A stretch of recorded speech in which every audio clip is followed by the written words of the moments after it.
3, 2, 1. Quand on cherche sur YouTube les meilleurs batteurs de tous les temps, il y a souvent un nom qui vient, c'est Buddy Rich.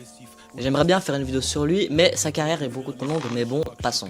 Et quand on cherche les pires, il y a aussi souvent un nom qui revient, et c'est Lars Ulrich. Donc aujourd'hui, je vais parler de Lars Ulrich, un des batteurs à la fois le plus détesté et adoré en même temps. Et je vais essayer de comprendre son cas, pas juste dire regardez, il est nul, en montrant ses erreurs qu'il a pu faire en jouant sur scène ou en studio, qui sont d'ailleurs énormément présents sur YouTube, mais plutôt parler de ses points positifs et négatifs en tant que batteur, et comprendre sa haine, et si elle est justifiée tout simplement.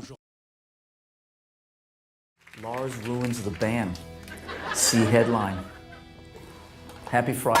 Il est né le 26 décembre 1963 au Danemark. Il a commencé la batterie à 13 ans quand sa grand-mère lui en a offerte une. Donc là on pense que ça va être les histoires, les success stories classiques des batteurs. Le mec il est chaud, il forme un groupe, il vend des millions d'albums, tout ça, il devient millionnaire. Absolument pas. Lui il voulait être tennisman. J'aime très beaucoup le tennis. Sauf qu'il était éteint. Wallah, je laissais éteint. Du coup, il va vite reprendre la batterie. Et en 1981, il va fonder un des plus grands groupes de métal, je pense, même si je ne suis pas un métalleux. Je suis pas métalleux, je suis pas un grand fan de métal, mais j'imagine que c'est un grand groupe, tout simplement Metallica. Il va fonder Metallica en mettant une annonce de recherche dans un magazine local de l'époque pour faire des covers, des reprises de certains groupes. J'ai oublié lesquels, malheureusement, je les mettrai au montage. Donc la première version du groupe, la bêta, on va dire, est formée de 4 mecs. Lars Ulrich, le fondateur, le mec dont je parle dans la vidéo, et le batteur, qui est d'ailleurs considéré comme nul. James Hetfield, c'est un peu le leader du groupe, chanteur, guitariste. Dave Mustaine et Cliff Burton. À ne pas confondre avec Tim Burton. Et ils vont sortir leur premier morceau en 82 qui va s'appeler, j'ai oublié le nom, il s'appelle It's the Light. Et puis en 83, Cliff Burton va se faire virer car apparemment il était violent. Il s'est défendu plus tard, soit parce qu'il avait la rage, soit parce que c'était vrai, en disant que c'était eux qui étaient violents avec lui et qu'ils l'ont viré pour aucune raison, apparemment. Mais de toute façon, c'est pas grave, il a pas fini pauvre, il a fondé un autre groupe et il a vendu 20 millions d'albums, donc ça va, il est pas à plaindre. Et il va se faire remplacer par Kirk Hammett.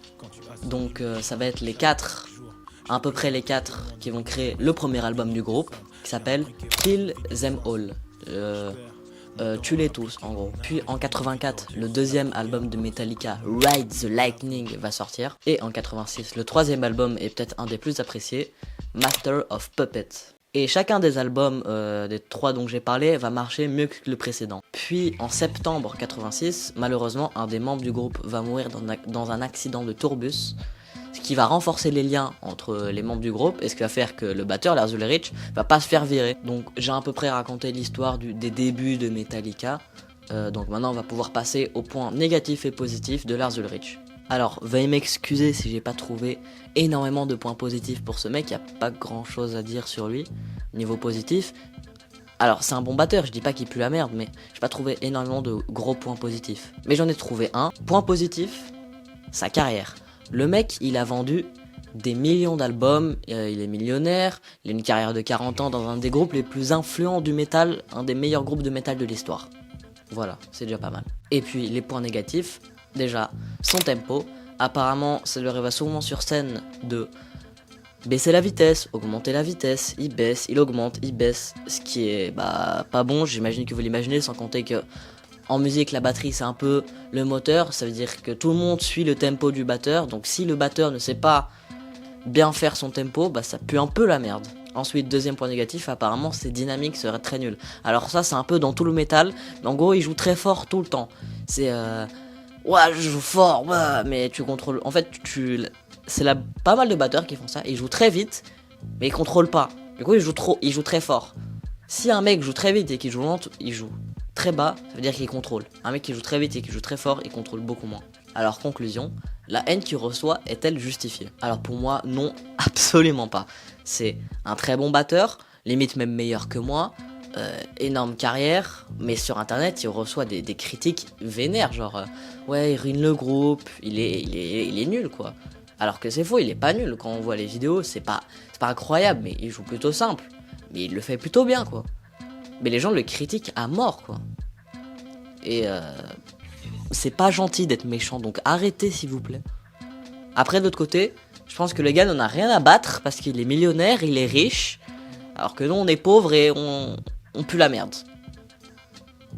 Voilà, quoi. Donc, je pense que il en a rien à foutre des critiques, même si c'est vénère, quoi. Dans cette vidéo, je ne vais pas jouer de batterie, tout simplement parce que Metallica, c'est un des plus grands groupes de métal les plus connus. Les droits dessus, si je joue une chanson de Metallica, YouTube va mettre ma tête à prix. Je vais avoir une prime de 10 millions d'euros sur ma tête, ma vidéo va être démonétisée direct, donc désolé, je vais pas pouvoir jouer de Metallica tout simplement. Donc n'hésitez pas à liker, abonnez-vous, commentez, tout ça quoi.